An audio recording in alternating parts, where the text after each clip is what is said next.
Si tu prévois un voyage au Japon et que tu veux profiter de la faiblesse du yen pour faire du shopping, attention parce que le gouvernement japonais a annoncé un gros changement dans le système de détaxe qui va être mis en place dès avril 2025. Qu'est-ce qui va vraiment changer et comment éviter de perdre de l'argent? Je t'explique tout ça dans cette vidéo. Cette réforme du système de détaxe va se faire en deux étapes. Le premier changement arrive en avril 2025 et le second en novembre 2026. Alors qu'est-ce qui change à partir du 1er avril 2025? Avant, vous pouviez acheter des produits hors taxe au Japon, les faire envoyer chez vous par colis et prouver que vous étiez éligible en montrant un bon de livraison. Mais à partir du 1er avril 2025, cette possibilité disparaît. Fini l'envoi direct à l'étranger avec un bon de livraison. À la place, vous devrez obligatoirement présenter vos achats à la douane si elle les demande, sous peine de payer la taxe de 10%. Alors il y a quand même une exception. Si le magasin lui-même s'occupe d'envoyer votre achat à l'étranger, alors dans ce cas-là, pas de problème, vous restez éligible au duty free. Mais attention, tous les magasins ne proposent pas ce service, donc pensez bien à vérifier avant d'acheter si vous voulez envoyer vos achats directement en France, en Belgique, en Suisse ou dans votre pays de résidence. Maintenant, je vais vous expliquer le plus gros changement qui va avoir lieu en novembre 2026. Mais comme novembre 2026, c'est encore un peu loin, on a encore un peu de temps avant que ça arrive, je vais quand même vous expliquer comment marche le système actuel, et ça pour deux raisons. La première, c'est que comme ça, si vous venez au Japon avant novembre 2026, vous saurez comment ça marche et vous pourrez profiter du système actuel. Et puis la deuxième raison, c'est que ça va vous permettre de comprendre ce qui va changer en novembre 2026 par rapport au système actuel. Au Japon, la taxe de consommation, l'équivalent de la TVA en France,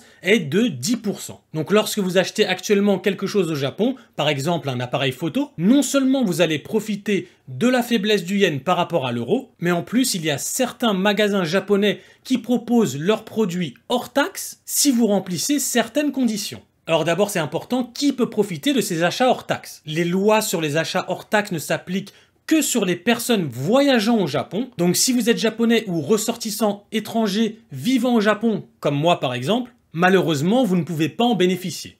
Donc si vous n'êtes pas japonais et que vous voyagez au Japon, quelles sont les conditions?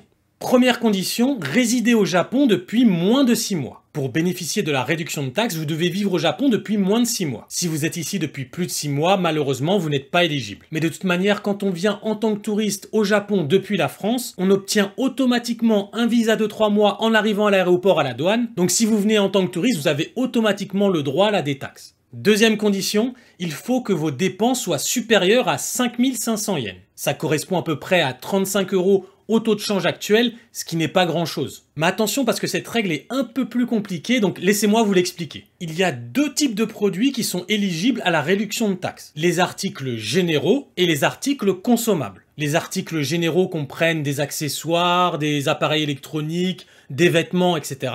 Et les articles consommables, c'est les boissons, l'alcool, la nourriture et le tabac par exemple. Donc si vous dépensez plus de 5500 yens dans des articles généraux, vous avez le droit à la détaxe. Et de même manière, si vous dépensez plus de 5500 yens dans des articles consommables, vous avez aussi le droit à la détaxe. Mais, et c'est là où il faut faire attention, si vous dépensez plus de 5500 yens pour des articles généraux et consommables, vous ne pouvez pas les obtenir hors taxe. En gros, vous ne pouvez pas mélanger les deux pour obtenir la détaxe. Vous devez dépenser plus de 5500 yens dans chaque catégorie pour obtenir le plein avantage. Pour vous donner un exemple très simple, imaginons que vous achetez une montre à 5000 yens et 2 paquets de Kit Kat à 500 yens, même si le total fait 6000 yens, et donc on est au-dessus des 5500 yens, vous ne pourrez pas obtenir la détaxe, puisque la montre est un article général, alors que les Kit Kat sont des articles consommables.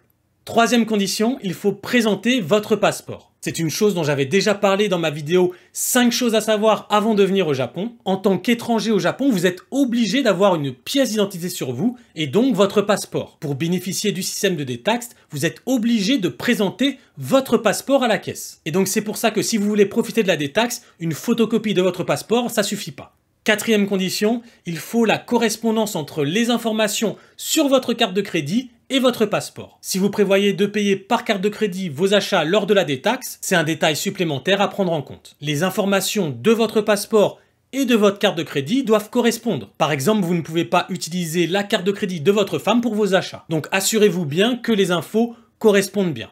Cinquième et dernière condition, il ne faut surtout pas ouvrir vos achats lors de votre séjour sous peine de devoir payer la taxe en sortant du Japon. Et ça va de soi, mais je le dis quand même, il est interdit de revendre les articles au Japon. Donc on résume les 5 conditions. Résider au Japon depuis plus de 6 mois, des dépenses supérieures à 5500 yens, présenter son passeport, si on paye par carte bleue, vérifier que les informations correspondent à celles du passeport, et enfin, ne pas ouvrir les achats détaxés pendant qu'on est au Japon.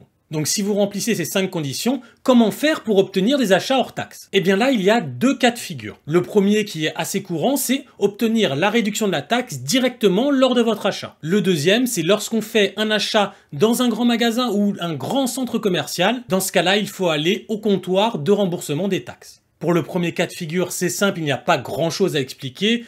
Les 10% de la taxe sont déduits directement lors de votre achat, donc vous n'avez rien d'autre à faire. Et pour le deuxième cas de figure, dans les grands magasins et les centres commerciaux, comme il y a souvent des centaines de magasins dans le même bâtiment, ce que feront les magasins, c'est vous faire payer à la caisse, puis ensuite vous diriger vers le comptoir de remboursement de la taxe où vous pourrez récupérer l'argent de la taxe. Donc c'est pas très compliqué, en plus le personnel qui travaille au comptoir parle généralement très bien anglais, donc vous n'avez même pas à vous inquiéter de la communication si vous ne parlez pas japonais. Attention quand même, il y a quelque chose d'important à savoir, pour obtenir le remboursement de la taxe, vous devez vous rendre au comptoir de remboursement le jour même, sinon vous ne pourrez pas récupérer la taxe. Donc il vaut mieux le faire dans la foulée de vos achats. Donc voilà, ça c'est le système actuel de détaxe qui est en place depuis mai 2016 et qui restera valable jusqu'au 1er novembre 2026. Parce qu'à partir du 1er novembre 2026, on fait un retour en arrière. Ceux qui sont venus au Japon avant 2015 ne seront pas très dépaysés puisqu'il faudra payer la taxe sur place et ensuite faire une demande de remboursement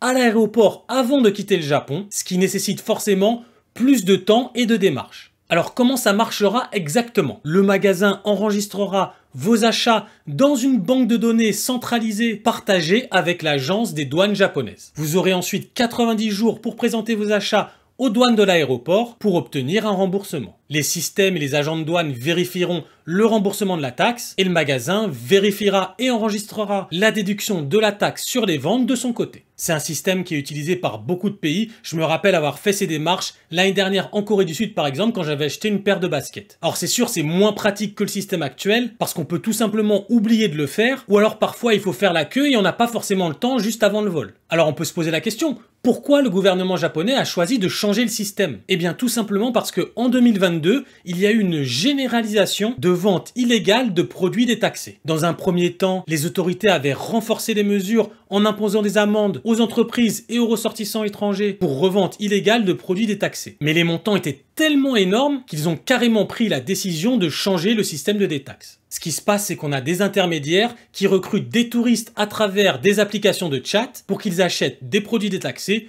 contre rémunération. Et ensuite, ils remettent à leurs recrues l'argent nécessaire pour acheter en masse des produits détaxés. Ils garent leurs gros camions à côté des magasins pour transporter les achats en vue de leur revente. C'est quelque chose que j'ai pu voir personnellement quand je bossais à Ikebukuro le dimanche matin. Il y avait des dizaines de Chinois qui remplissaient un camion de tonnes de sacs avec des Switch et des PlayStation 5. Et en faisant ça, il faut savoir que tant les intermédiaires que les touristes acheteurs, ils enfreignent la loi sur la taxe à la consommation. C'est un délit qui peut entraîner une peine jusqu'à 10 ans de prison ou une amende pouvant aller jusqu'à 10 millions de yens, ce qui fait à peu près 62 000 euros. Avec ce nouveau système en novembre 2026, le Japon va donc pouvoir centraliser le système de détaxe à l'aéroport et ainsi éviter les fraudes. Et on va pas se mentir, avec ce nouveau système, ça va aussi dissuader pas mal de touristes de faire les démarches pour le remboursement de la taxe, soit par des contraintes de temps, soit tout simplement parce que c'est trop chiant à faire. Donc pour le Japon, ça signifie nécessairement une augmentation des recettes fiscales, car les taxes non remboursées resteront dans les caisses de l'État, contribuant ainsi aux finances publiques. Si tu prépares un voyage au Japon, tu sais désormais tout ce qu'il y a à savoir